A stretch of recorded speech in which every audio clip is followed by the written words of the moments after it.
Now I'd like to call the Reverend to the stage. He has a few words. But while he's coming, I have a short story about the Reverend. I was in my office about 2 years ago, and I was seeing everybody getting excited, and I started asking why. And they told me the Reverend is in the building. So I also wanted to take pictures with him. I looked for him, I couldn't see him.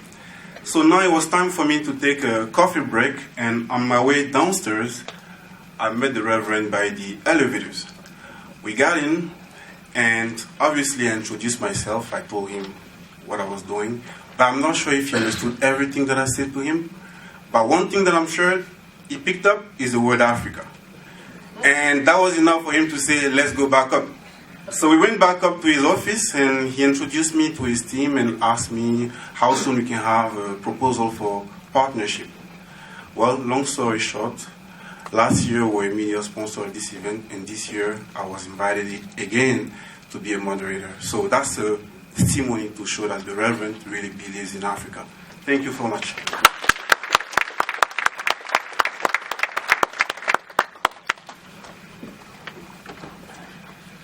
I'm glad you told my wife how sensitive I am. I am delighted to be a part of this session today. I want to ask, first of all, the chairman of Jackson Incorporated, my wife, Jackie, please stand.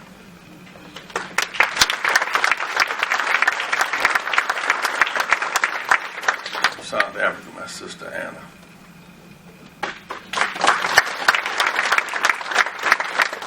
The ambassador from Equatorial Guinea. The Langer Freedom Fighter from South Africa. And of course, Honorable Lise Lysa, U.S. Trade Representative of Africa. Please stand. Give up. I want to introduce my son, the national spokesman for the Rainbow Push Coalition. He says, Jonathan, please stand if he's in the room. In his absence, give him a hand.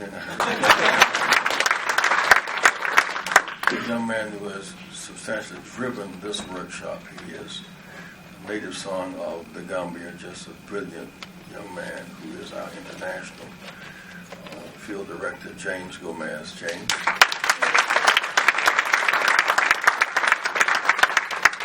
On many of our trips to the continent, who has been accompanying us for now, the Exile Silicon Valley project, which will be, of course, as we plan to get in different parts of Africa, Brother Lyle Butchwing.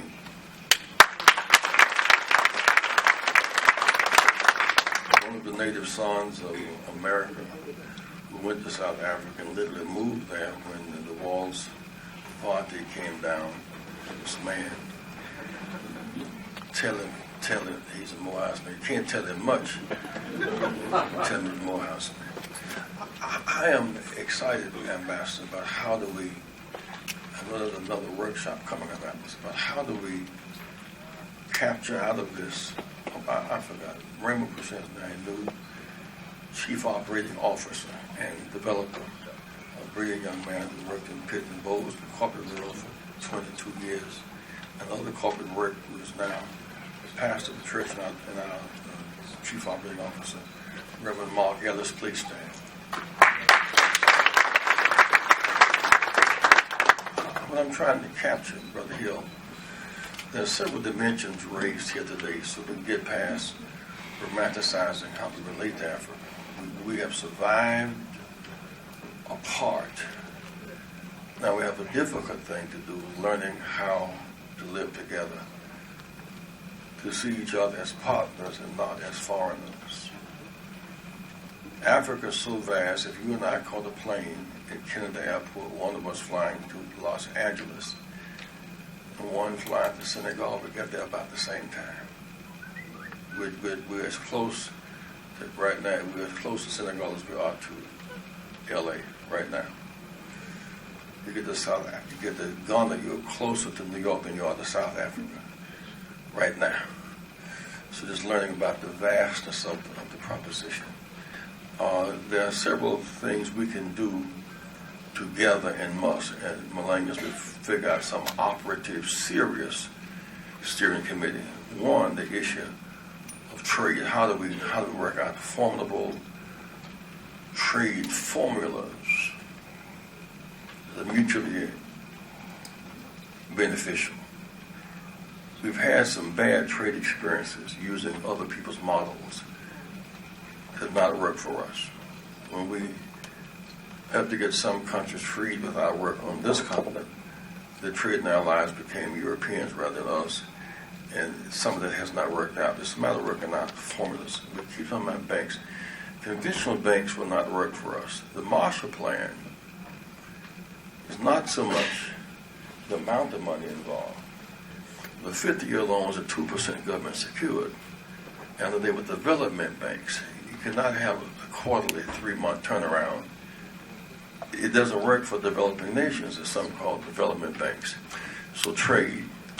The second piece is government relations. America seems to have a dual standard for recognizing African nations in their transition to democracy than other nations. Many African nations are growing and can't get recognition. After all, Mr. Mandela was on the terrorist list until about 5 years ago, even after he'd been out of jail 20 years. We were allies with South Africa. We were allies as a nation with from Britain to Belgium to Portugal to France. America was the allies of the oppressor nations, and never did we lift one rifle to free a single African country from Ghana, as it were, down to South Africa. These were the street protesters who made that happen. The reason why we cried Touré's name, because his father, Stokely, was a lead voice, a prophetic voice, often a lonely voice, arguing Africa is the world's future. And he went left, died, married, had a family, and died in Guinea. We were there, of course, at the end of Ebola. So again, I want to shout out to your dad again. Put your hand for Stokely coming. This year, Mr. Ambassador, of recognition, some key nations up here not yet have the appropriate recognition that they deserve, formal recognition. This is your market. The African American market is substantial. If one just comes to the U.S. and goes through the conventional routes, UN meeting and some to Washington, go back home, you will have missed our market. There are 44 African American U.S. Congress people. We do have the American president. It is representative of something very different. That is all the focus on South Carolina today. There's no sense of appreciation of what we really are saying. South Carolina at once had 8 black congressmen after slavery, but after slaveocracy was over and democracy came in, we were faced 4,250 lynchings, Christian terrorism just after the slavery system. And we were driven north as refugees. We have our own history of pain and development here. That's why we can never be self-righteous about African development and democracy. After all, America, slave trade lasted 246. You say 246? It's 246 years. Another 90 years of apartheid. In 3 years, we will have been in America 400 years in 2019. We just 3 more years, we will have been here for 400 years. We have been freed in less than 50. And today we're free but not equal. So our struggle continues. And yet, because we're within the belly of the nation with its power, can leverage it to build. There is a new sense of when Ghana was freed in 1957. Dr. King and Ralph Bunche and John Johnson went to Ghana, identifying with that struggle against British occupation. We identified with Kenyatta. We went to jail in the Free Mandela struggle. We from Swapo on down the coast. And I'm not sure that Madam Trade Rep, that we know each other yet. We say we survived. We survived apart. Now we're learning to live together. And getting free is different than governing. It took one skill to get free, another skill to get equal. And if we spend more than we make and vote less than we have, that's a bad formula. And we must look for the other piece is market, is media. This perception question that Toure. The media sees us as less intelligent than we are, less hardworking, less universal, more violent, and less patriotic. We're not seen through the eyes of those who are enlightened. We have our luncheon today at 12:30, which I urge all of you to attend. The film shown on Equatorial Guinea today. Whatever else we're doing, I want that film shown at the luncheon today. The people who don't even appreciate this meeting, they're doing something else. Well, I want them to see it because we do not yet know Africa beyond the limitations of what we've seen. So we see Africa by and large through a keyhole and not through a door. Say we see Africa through a keyhole and not through a door. I remember a few years ago when President Clinton was in the White House, we went to Ghana and we went to out in the big square, right, with Black Star Line. Huge, more than 700,000 people, far as you could see people. And President Clinton being kind of free-spirited, and they were trying to walk the line just to shake hands. He wanted to touch the people and not let the Secret Service stop him. And some were pushing him. He was saying, "Get back, don't crush." And that night, the news media covered Clinton and riot with Africans. He was trying to keep people from crushing each other, trying to get over the fence to shake his hand. And most of them who were the senior media people had never been to Africa before. But this was a trip they couldn't miss, so they could go for the first time. So they were looking in the sky, had no sense of what they were looking at that time. Another piece is tourism. When Delta Airline was in real trouble, the non-stop flight from Atlanta to Nigeria and from Houston to Nigeria and New York to Nigeria are the most traveled full planes in the world. And the price is higher than flying the same amount of miles to Europe, by the way. So it costs more.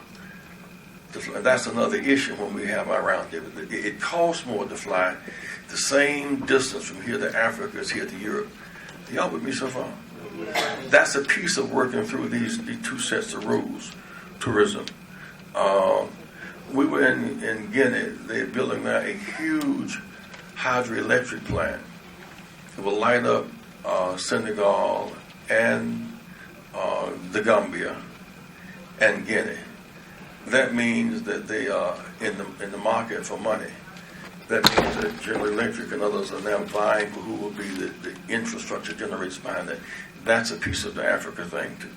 As I said, banking, we must think in terms, Malenga, of this idea of development bank.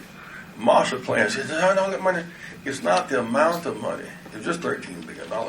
It was the terms of the money for the infrastructure. Ebola crisis struck. You would have thought every African that had been born had Ebola. And we went down to Houston, Texas, where one of the victims of Ebola died, trying to calm the fears of people overreacting. But the U.S. sent its military to Liberia, not with guns, but with medical equipment and building tents. And so the highest and best use of our military was to build medical posts, not to take guns, which was the point all the while. That's another use. Lastly, I suppose, is multilingual. Learning how to speak other than one language. In the case of Equatorial Guinea, it's Spanish.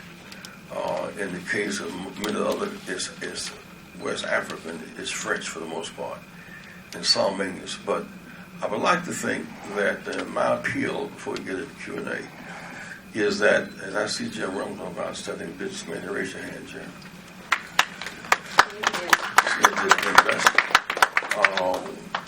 we want to figure out how to capture this today.